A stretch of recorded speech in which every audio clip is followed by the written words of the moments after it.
August 30th, 1977. Enfield, North London, 11:30 p.m. The air was heavy that night, not in a supernatural way, in the way London air feels at the end of summer.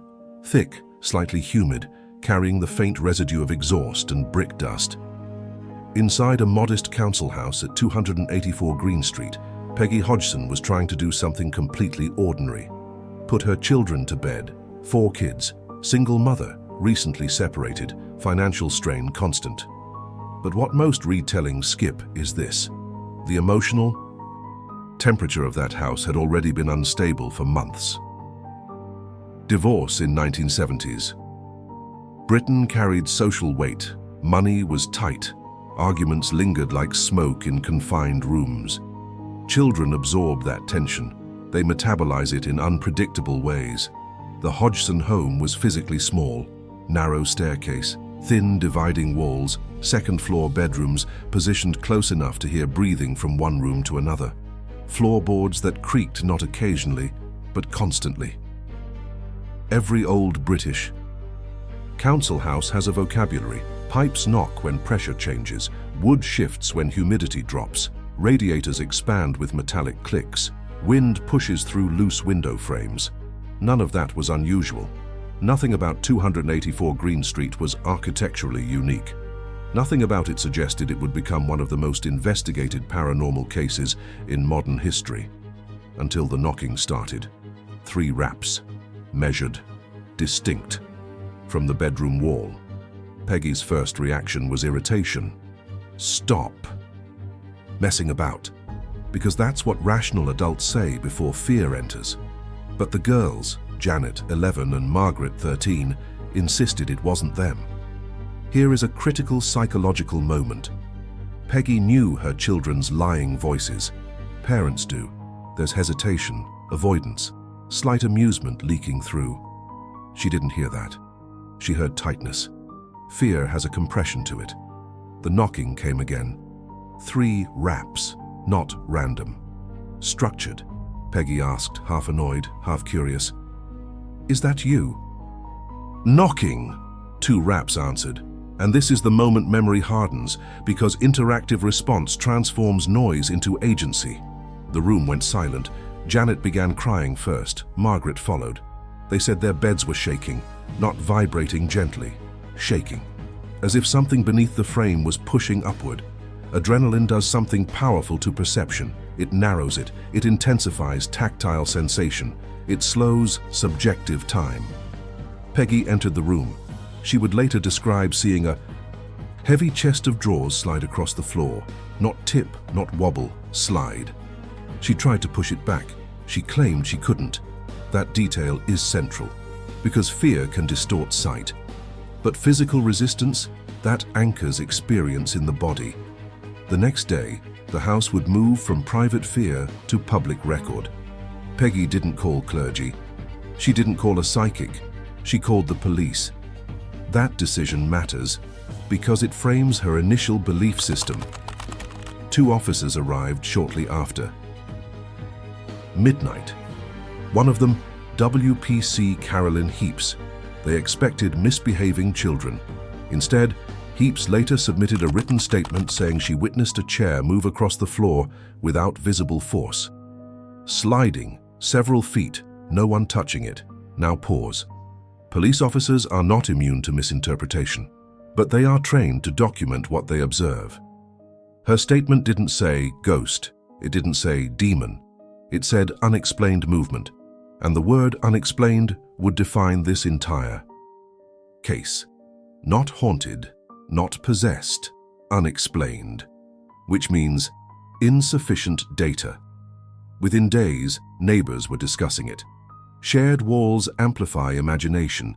Terraced houses carry sound in confusing ways. Knocking in one home can resonate into another. But neighbors began reporting disturbances too. Whether independent or influenced remains debated. Then the media arrived. The Daily Mirror sent reporters. Cameras entered the small living room. Flashbulbs burst. Journalists asked leading questions. And something changed. Because observation alters behavior. It always does. This is not accusation, it is social psychology. The Hawthorne effect. Individuals modify aspects of behavior in response to awareness of being observed. An 11-year-old girl suddenly becomes the center of national attention. What does that do to the developing brain? Dopamine spikes.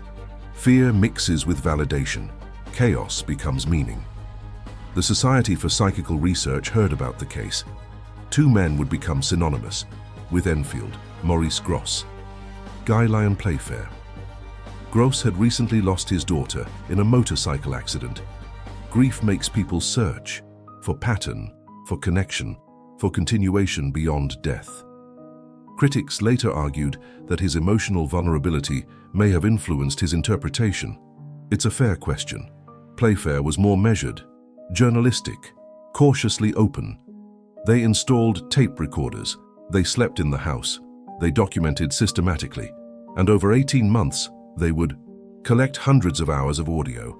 But the deeper they stayed, the more complex the psychology became. Because now, children were being watched constantly.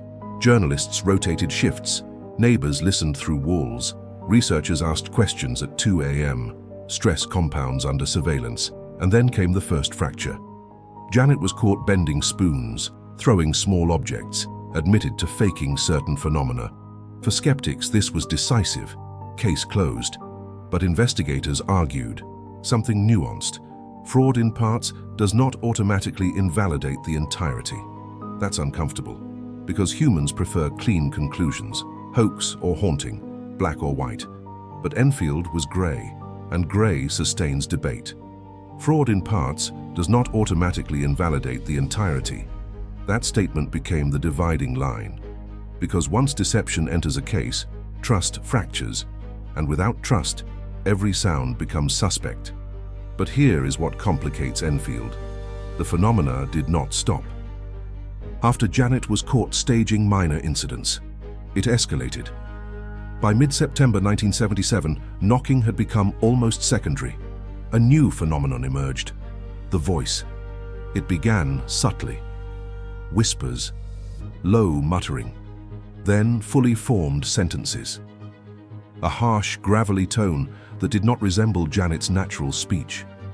Investigators described it as elderly, male, hoarse. The voice claimed to belong to a man named Bill Wilkins, allegedly a former resident who had died in the house years earlier. This is where the narrative tightens, because investigators checked death records. A man named William Wilkins had indeed died at 284 Green Street in the 1960s. Cause of death: brain hemorrhage. Now, skeptics argue this information could have been obtained from neighbors. And that is plausible. Enfield was not a city of strangers. Communities talk, children overhear. But the disturbing element wasn't the name. It was the endurance. Janet sustained the voice for extended periods, sometimes for hours. Deep, rattling, forced through what sounded like damaged vocal cords. Investigators placed microphones inches from her mouth. They recorded breathing patterns. They asked the voice to count. It counted. They asked personal questions. It responded with coarse, irritable replies. "Before I died, I went blind. I had a hemorrhage." Details aligned with public record. Not secret information, but accurate. Doctors were brought in. One physician suggested ventricular fold phonation, the use of false vocal cords to generate low-frequency distortion. Today, metal vocalists train for years to master it. In 1977, this technique wasn't widely understood outside niche performance circles. The critical question was sustainability. Could an 11-year-old maintain that tone without damaging her vocal cords? Medical opinions were divided. Some said prolonged use would cause injury. Others said children's laryngeal tissue is adaptable. Recordings from that period still exist, raw, unfiltered. When modern, listeners hear them. Reactions are polarized. Some hear theatrical exaggeration, others feel visceral discomfort. There is something neurologically unsettling about distorted human voices. Evolutionary psychology suggests abnormal vocalizations trigger alarm responses. A rasp that doesn't match a child's face creates cognitive dissonance, and dissonance creates fear. Meanwhile, the house itself remained chaotic. Furniture allegedly moved again. Small objects flew. Marbles struck walls. Legos scattered mid-air. Coins reportedly dropped from ceilings. Journalists present during disturbances confirmed hearing bangs and thuds, but confirmation is not verification. Hearing is subjective. Context shapes interpretation. When you are inside a house labeled haunted, your brain scans aggressively for anomaly. The investigators attempted controlled tests. They isolated Janet in separate rooms. Activity reportedly decreased, but not entirely. They tied her hands. Objects still moved, according to some accounts. Yet, critics argued observation was inconsistent. Not all sessions were rigorously controlled. Fatigue set in. Imagine living inside that environment for months. Reporters in your hallway, researchers sleeping on your sofa, strangers asking your child to produce phenomena. The Hodgson family became both subjects and spectacle. Peggy's psychological state deteriorated under scrutiny. She oscillated between exhaustion and defiance. Accusations of fraud felt like attacks on her. Integrity. At one point, social services were alerted. There were concerns about child welfare. Because when a child becomes the center of national attention for alleged possession or haunting, authorities begin asking uncomfortable questions. Was this attention-seeking? Was it coercion? Was it hysteria? Or was it something beyond conventional frameworks? Then came one of the most controversial moments, the Levitation photographs, taken by Daily Mirror photographer Graham Morris. Images show Janet airborne above her bed, arched, hair flung backward, mouth open. Critics say she was jumping. Janet later admitted she sometimes jumped during disturbances. Photographs capture fractions of seconds. A jump can look like levitation when frozen. But here is the psychological layer rarely discussed. If some events were staged, why were others captured in moments of apparent spontaneity? Was she performing for cameras or responding to internal states? Because dissociation can produce dramatic, physical behavior without conscious theatrical intent. Clinical dissociation is not possession. It is a psychological defense mechanism. Under stress, the mind separates from conscious control. Actions can feel external. Speech can feel involuntary. But dissociation alone does not move furniture, unless furniture movement was misperceived, exaggerated, or manipulated. And that is where investigative tension peaked. Maurice Grosse became increasingly convinced authenticity outweighed fraud. Guy. Lyon Playfair remained cautious but leaned toward a core of genuine phenomena. Their notes reveal internal disagreements, subtle at first, then sharper. Because the longer they stayed, the more emotionally invested they became. Investment clouds objectivity, but detachment can blind empathy. Which investigator do you trust? The grieving father seeking meaning, or the journalist wary of deception? Meanwhile, national debate intensified. Magicians publicly offered explanations. Illusionists demonstrated how small objects can be projected unseen. Psychologists proposed mass suggestion. In high-stress environments, groups can unconsciously reinforce each other's perceptions. One person hears a knock, another anticipates it. Expectation amplifies sensation. Soon, ordinary creaks feel intentional. But expectation alone doesn't explain police documentation. It doesn't explain sustained vocal alteration. It doesn't explain why multiple visitors reported discomfort. And that's the friction. Enfield resists total reduction. Then something else happened. The activity began migrating.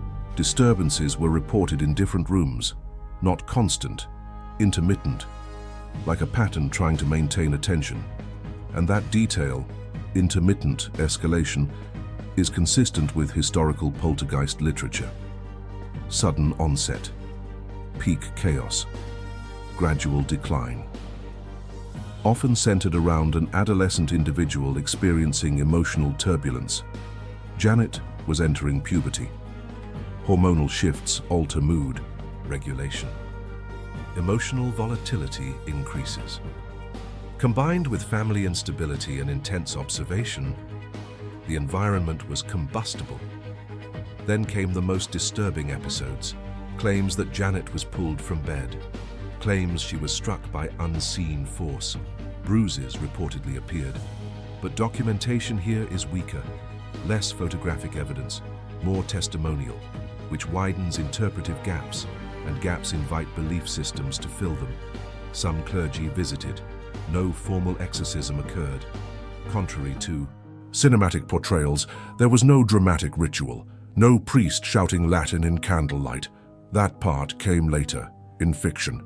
What existed instead was prolonged ambiguity, night after night, tape after tape, argument after argument, and slowly, activity diminished, not abruptly, not conclusively, just less frequent. By late 1978, the phenomena had weakened. By early 1979, silence. No climactic resolution, no confession of total fraud, no scientific breakthrough, just absence, which is psychologically unsettling. Humans crave narrative closure. Enfield denied it, and that denial became its legacy. By late 1977, the Hodgson house was no longer just a home, it was a stage, and Britain was watching. To understand the psychological magnitude of Enfield, you have to understand Britain in the 1970s. Economic instability, strikes, power cuts, the winter of discontent approaching, institutions losing public trust, traditional religion declining, but not fully replaced by scientific certainty.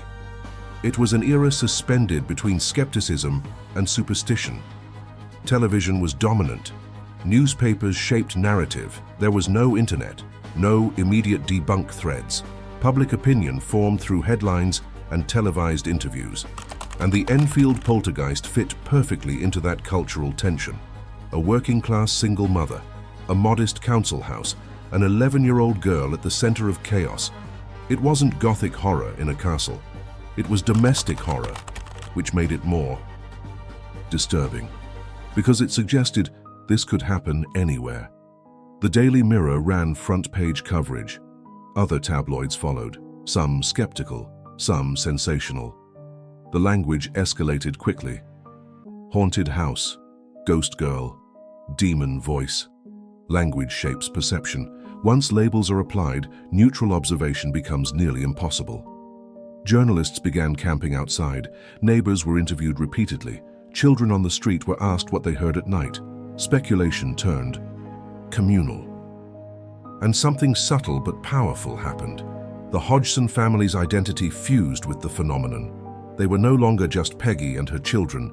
They were the haunted family. That psychological labeling has consequences, because when society assigns a role, individuals sometimes unconsciously inhabit it. Not deliberately, not maliciously, but roles carry expectations. Janet especially was under immense psychological pressure. Imagine being 11 years old and asked repeatedly, "Are you possessed? Are you faking? Are you scared? Can you make it happen again?" That is an abnormal developmental environment. Neuroscience tells us that adolescence is when identity scaffolding forms. Public scrutiny disrupts that process. The investigators, meanwhile, were under pressure too. Maurice Grosse faced increasing criticism from skeptics. Accusations that grief had clouded his judgment, that he wanted to believe. Guy Lyon Playfair published cautious defenses of the case. But he acknowledged fraud in certain instances. This internal division became public, and when investigators disagree, the public polarizes. Magicians entered the debate. Illusionist Milbourne Christopher criticized the case from afar. Stage magicians demonstrated how objects could be thrown unseen, how ventriloquism could mimic altered voices. The implication was clear: extraordinary claims require extraordinary evidence, and Enfield's evidence was messy, not laboratory clean. Messy evidence makes for compelling storytelling, but weak scientific proof. Then came perhaps the most psychologically destabilizing factor: time. The investigation lasted 18 months. That is not a brief media storm. That is prolonged exposure. Living under that intensity reshapes family dynamics. Reports indicate Peggy became defensive towards skeptics. She felt accused, her credibility questioned, her parenting scrutinized.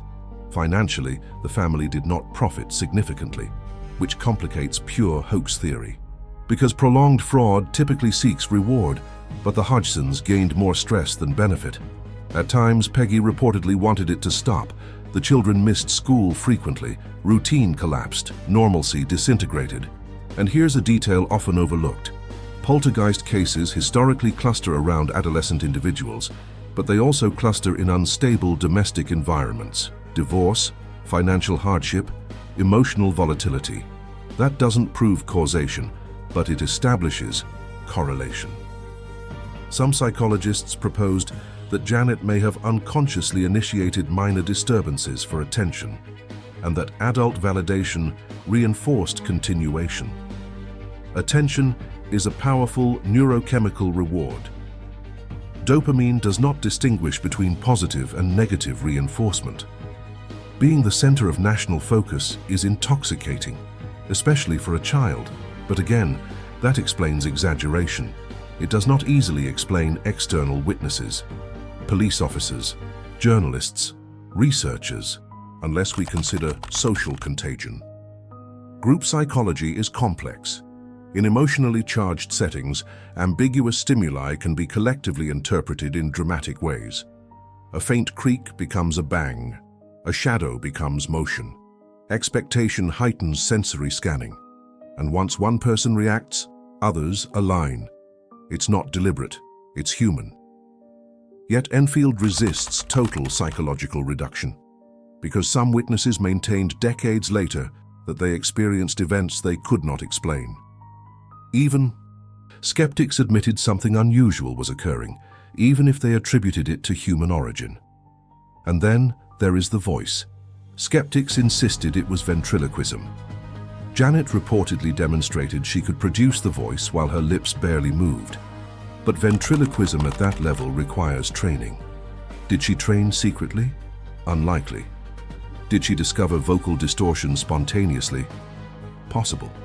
Children experiment with sound constantly, but sustaining that tone under medical observation remains debated.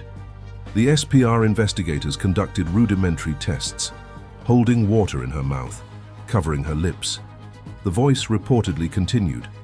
Critics argue methodology was flawed, not scientifically rigorous, and they are correct by modern standards. But this was not a controlled laboratory study.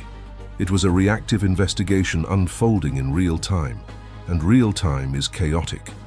By mid-1978, fatigue had infiltrated everyone involved.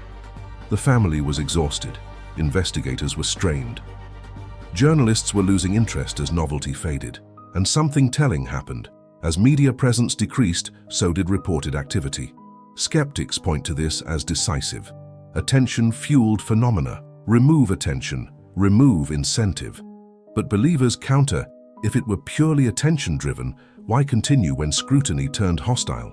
Because by late 1978, coverage was not flattering. Accusations of fraud dominated.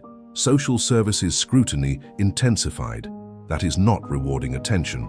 That is punitive. Yet activity still reportedly occurred sporadically, which sustains ambiguity, and ambiguity sustains the case. By early 1979, disturbances were rare, then gone. No final manifestation, no climactic exposure, just silence, which leaves one of the most unsettling aspects. The case ended not with explanation, but with absence, and absence is fertile ground for speculation. Because humans hate unresolved narratives. We are story-driven creatures. We seek beginnings, climaxes, conclusions. Enfield gave us a beginning. It gave us escalation.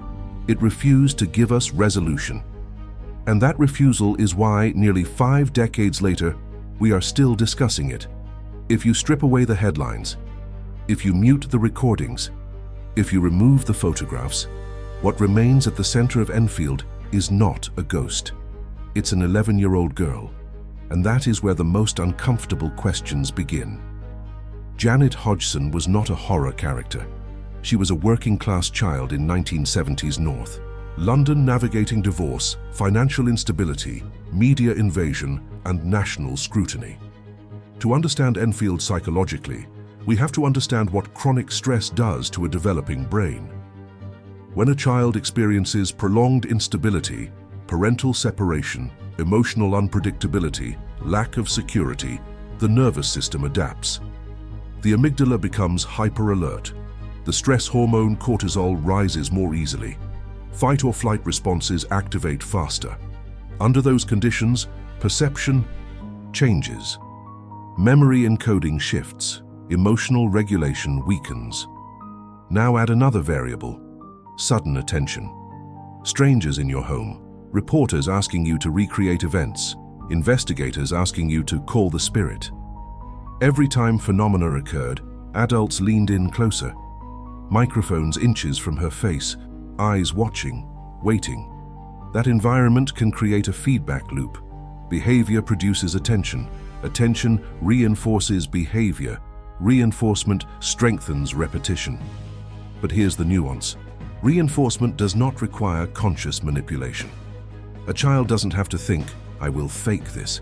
It can be more subtle, more fragmented, more psychological. There is a condition known as dissociation. It exists on a spectrum. At mild levels, it's daydreaming, spacing out, losing track of time. At severe levels, it can involve altered voice patterns, identity fragmentation, and behaviors that feel externally controlled. In highly stressful environments, dissociation can emerge as a coping mechanism. It creates psychological distance from chaos. When Janet spoke in the Bill Wilkins voice, was she performing? Possibly. Was she dissociating? Also possible. The two are not mutually exclusive. A dissociative state can feel involuntary, even if partially constructed. Memory becomes unreliable under stress.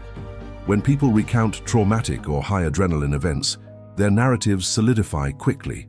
Once retold repeatedly, especially publicly, memory hardens, even if initial perception was ambiguous.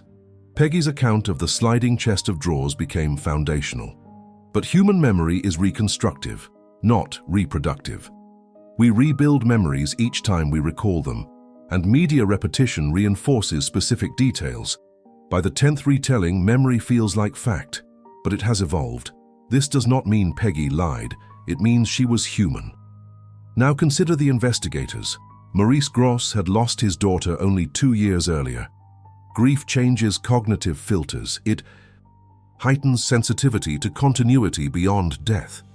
It creates longing for meaning. Did he project hope onto Enfield? Critics say yes. Supporters say he was methodical and sincere. Both can be true. Guy Lyon Playfair approached more cautiously. Yet he remained convinced that a core of phenomena defied easy explanation. Their notes show doubt, frustration, moments of confusion. They were not blind believers, but they were emotionally invested, and emotional investment can tilt interpretation. Now, step back further. Group psychology plays a powerful role in anomalous events. In emotionally charged environments, ambiguous stimuli become amplified. A faint tap becomes intentional knocking. A small object falling becomes thrown. When multiple people witness something simultaneously, confidence increases. But collective perception is not infallible. It is shaped by shared expectation. There is also the factor of suggestion. When investigators ask, "Is the spirit here?" the question itself introduces a framework. Children are highly responsive to adult suggestion, especially authority figures. If adults treat phenomena as real, children internalize that framing. But again, suggestion explains behavior. It does not fully explain external documentation. Which brings us back to the police statement. WPC Carolyn Heaps documented a chair moving without visible force. That remains one of the strongest anomalies. Skeptics argue misperception, that she saw a partial movement exaggerated by angle, that adrenaline-altered interpretation. Possible, but she maintained her statement years later, which complicates dismissal. Then there's the endurance of the voice. Audio analysis decades later has not conclusively proven ventriloquism, nor has it proven supernatural origin. It sits in ambiguity, exactly where Enfield always returns. Now consider the long-term psychological impact. Janet grew up. She did not become a professional psychic. She did not capitalize extensively on the case. In adulthood, she admitted to faking some events, specifically bending spoons, throwing objects, trying to frighten her siblings, but she consistently maintained that not everything was staged. That admission is psychologically fascinating, because full hoaxes usually end with full confessions. Partial admissions sustain complexity. If she wanted to solidify fraud narrative, she could have dismissed it entirely. If she wanted to solidify supernatural narrative, she could deny all fakery. Instead, she occupies the uncomfortable middle, which mirrors the case itself. Middle ground, layered, ambiguous. What about the house? Subsequent occupants have not reported prolonged high-profile hauntings, which suggests the phenomenon, if genuine, was not location-bound. It was person-centered. Historically, poltergeist cases often orbit around adolescents, particularly girls. That statistical pattern is documented across cultures. Theories range from unconscious psychokinesis to stress-induced behavioral disturbance. Mainstream science does not accept psychokinesis as proven, but the pattern remains in case literature, which means Enfield fits a historical template. That does not prove authenticity. It proves similarity. Now let's confront the hardest possibility.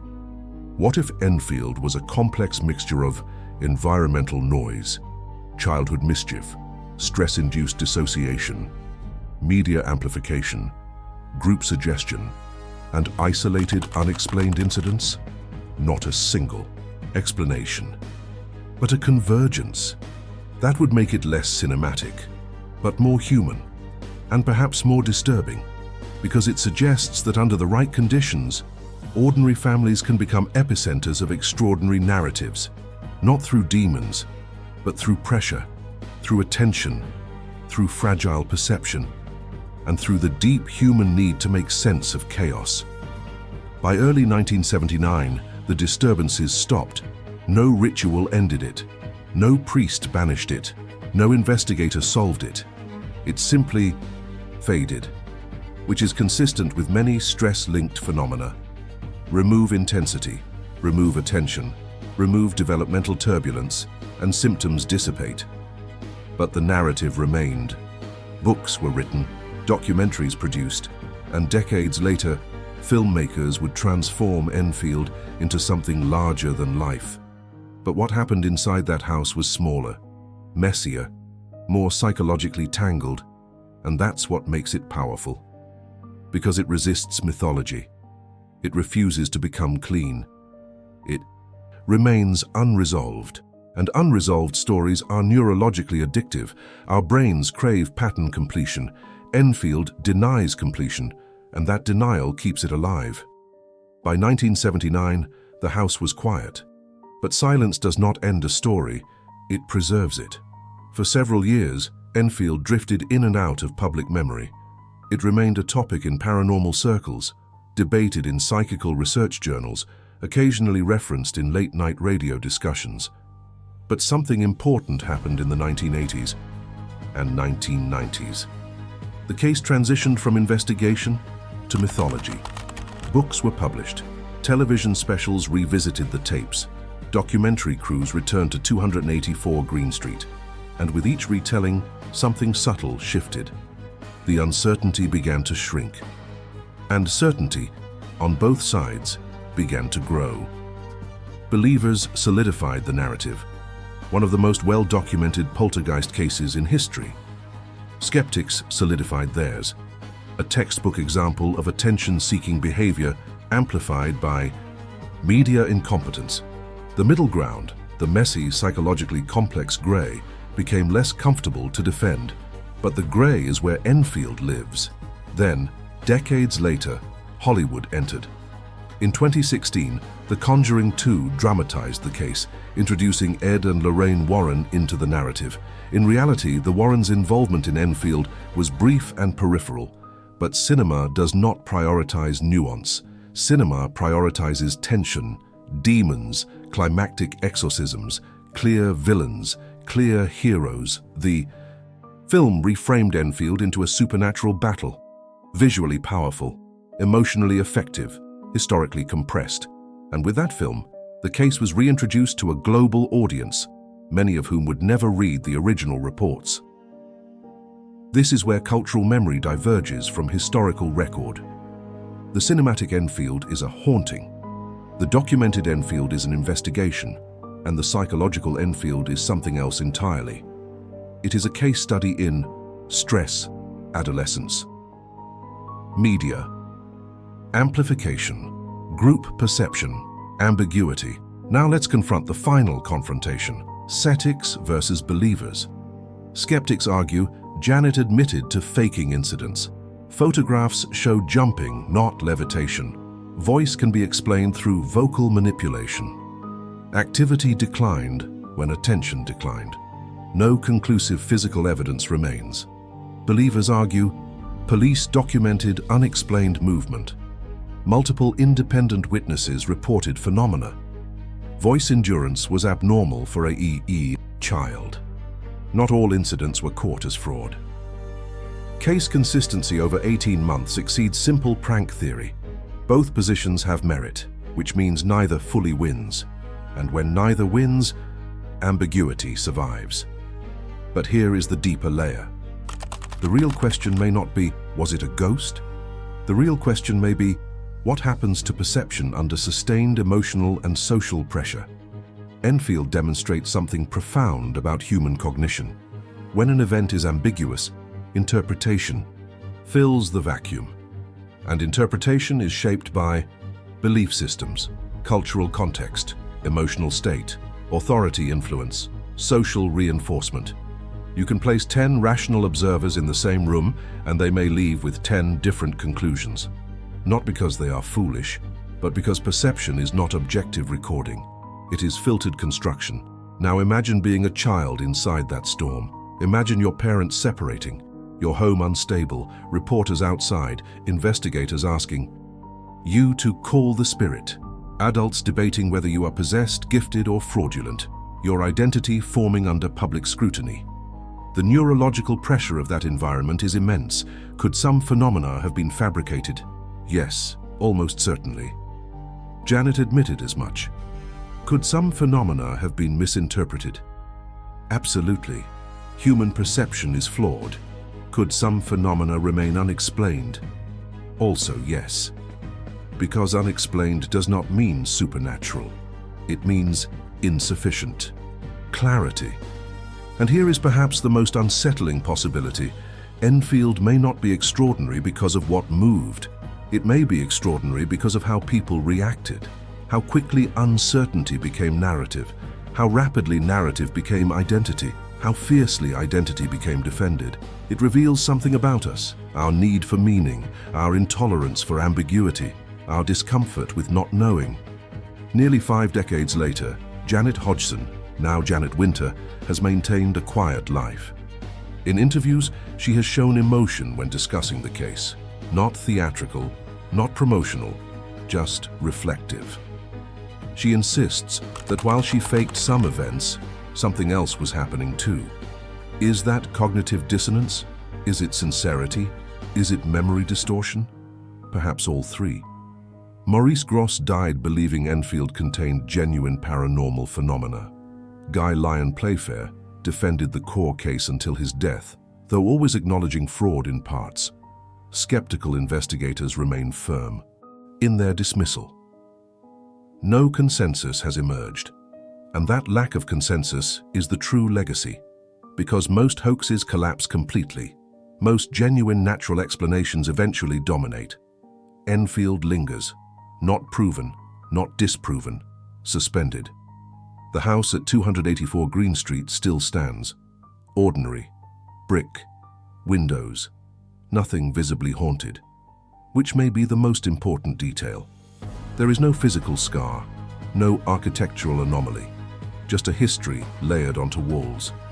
And history, once embedded, does not require ghosts to feel heavy.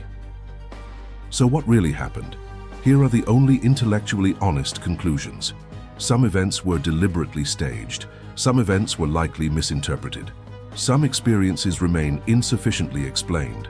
The psychological and social environment amplified everything. Media attention permanently altered the trajectory of the case. And the final truth?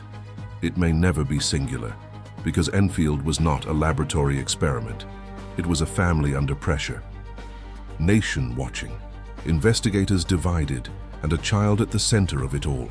The horror is not that a demon may have existed. The horror is that even with documentation, even with witnesses, even with recordings, we still cannot agree on what happened. That is the discomfort. That is the tension. That is why Enfield endures, not as proof of the supernatural, but as proof that reality, under certain conditions, becomes unstable, not physically, but perceptually. And when perception destabilizes, certainty fractures. And when certainty fractures, debate becomes immortal. The official word remains the same one written in 1977, unexplained, not haunted, not solved, unexplained. And sometimes, that is the most honest answer history can offer.